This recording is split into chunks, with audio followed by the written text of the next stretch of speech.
اچھی نہیں لگتی. ایک صلوات پڑھ دیجیے محمد.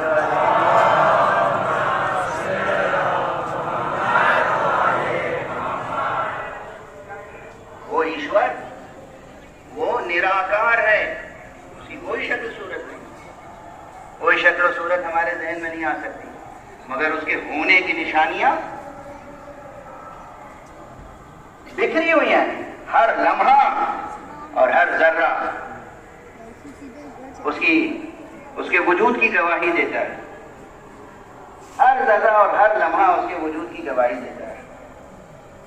اب ایک بات یاد آ رہی ہے بے ساختہ درمیان میں درج کر دوں تاکہ آپ کے ذوق کی بھی کچھ تسکین ہوتی رہے اور بات بھی آگے بڑھتی رہے.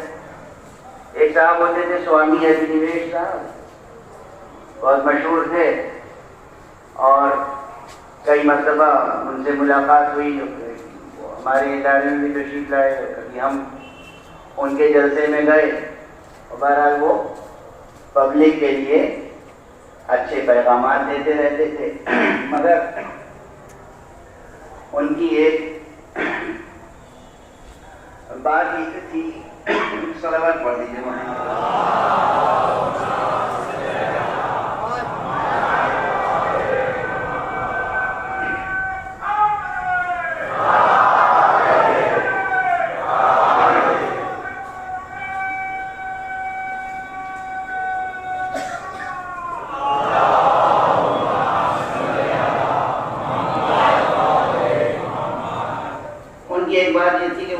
تھیولوجی اور اپنی آئیڈیالوجی کے تحت ضرورت نبوت کے منکر تھے. وہ اکثر ایسی بات کہتے تھے جو مجھے اچھی نہیں لگتی تھی اور کسی بھی ایسے معتقد نبوت کو اچھی نہیں لگے گی. وہ کہتے تھے کہ مسلمانوں تم کہتے ہو کہ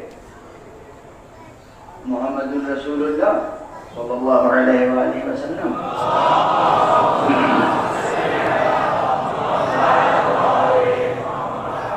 اور میں تو وہ ہوں جو کہتا ہوں ذرہ ذرہ رسول اللہ.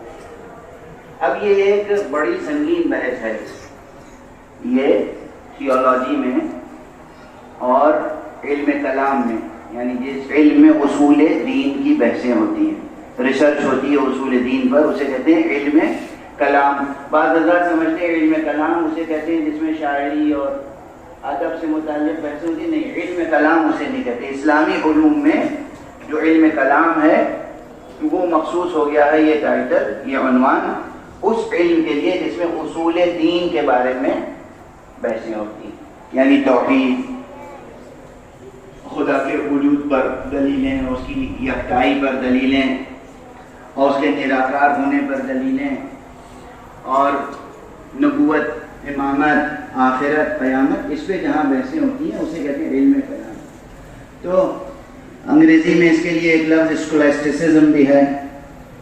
اسکولاسٹسزم ہو یا تھیولوجی ہو یا آپ جن جنرل کہہ لیں کہ ریلیجس آئیڈیالوجی ہو، تو ان کی آئیڈیالوجی میں نبوت کا تصور نہیں ہے، مگر ہمارے یہاں ہے، بہت سے آسمانی دینوں میں ہے.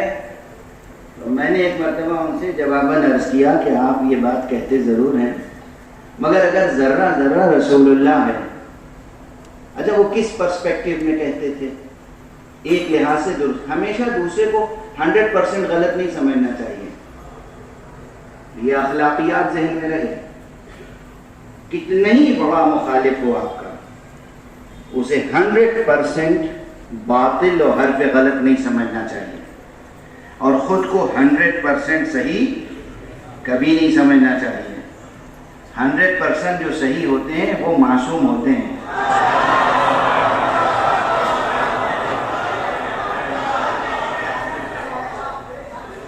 تو یہ اخلاقیات، یہ ایتھکس، یہ مورل رکھنا چاہیے.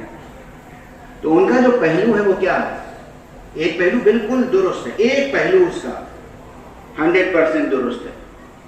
پورے نظریے کو نہیں کہہ رہا ہوں، اس نظریے کا ایک پہلو، ایک 100% درست. کیا؟ ہر شے گواہی دیتی ہے خدا کے وجود پر. ٹھیک ہے نا؟ ہر شے گواہی دیتی ہے خدا کے وجود پر. آپ کسی صحرا میں چلے جا رہے ہیں، ایک ریت کا ذرہ اٹھا کے ہتھیلی پہ دیکھیں غور سے، اور بس یہ سوچ لیں کہ آیا کہاں سے.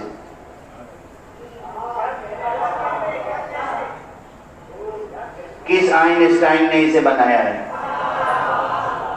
کس نیوٹن نے اسے ایجاد کیا ہے؟ کس افلاطون نے اسے انوینٹ کیا ہے؟ کس نے؟ یہ ذرہ گواہی دے گا کہ نہیں کوئی افلاطون اور سقراط اور کوئی آئنسٹائن اور نیوٹن نہیں، ہمارا خالق اللہ ہے. اسی لیے عربی، اب یہ مضمون بہت عام ہے، بہت اردو کے شعراء نے، فارسی کے شعراء، دنیا بھر کے شعراء نے بہت کچھ کہا ہے، لیکن عربی کے دو رشتے بہت مشہور ہیں جو ہم لوگوں کو بچپن سے تعلیم کے زمانے سے اب تک یاد ہیں کہ وَفِي كُلِّ شَيْءٍ لَهُ آیَةٌ، وَفِي كُلِّ شَيْءٍ لَهُ آیَةٌ تَدُلُّ عَلَىٰ أَنَّهُ وَاحِدٌ. ہر شے میں اللہ کی ایک نشانی موجود ہے جو دلالت کرتی ہے، جو یہ دلیل پیش کرتی ہے، یہ جو ثبوت پیش کرتی ہے کہ وہ بس ایک ہے.